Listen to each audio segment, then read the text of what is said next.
Good morning guys! Lunes na naman today. Balik pasok na naman sa work. Kape po tayo. Ito yung aking almusal.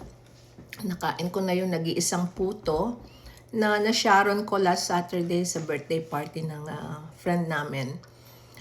And at the same time, summer meet-up naming mga magkakaibigan ng Pinoy Alberta chapter. So, ayun, nakakamiss. Kasi every 6 months lang kami nagkikita, summer and what you call this? Christmas party.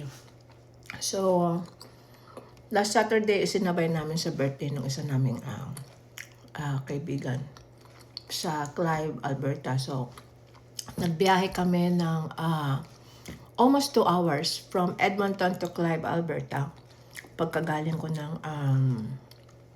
ng first aid training ko. Kala ko hindi nga ako makakarating.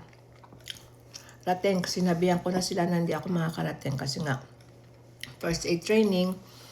Lang naman yun, parang refresher course para ma-renew yung aming certificate.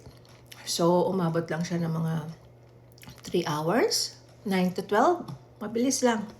Kasi para lang naman sa mga first aid training for the kids. Since I'm working as an ECE assistant sa isang childcare.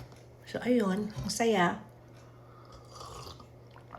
And then, yung mga kasama ko, galing pa ng Calgary, galing pa ng Lloydminster, galing ng, basta medyo malalayo, mga bumabiyahe pa ng mga 2 to 3 hours. So, ayan, para lang magkita-kita kami.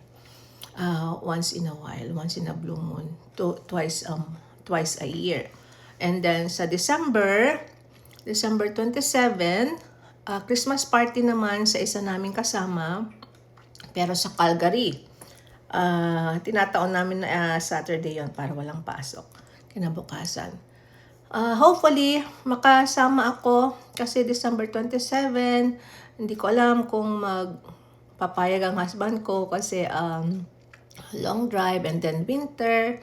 Kung hindi mag-snow, okay lang. Magandang mag-drive. Pero kung mag-snow, medyo alanganin. Pero hopefully, I'm crossing my fingers. So anyway, good morning guys. Have a good Monday and have a good weekdays.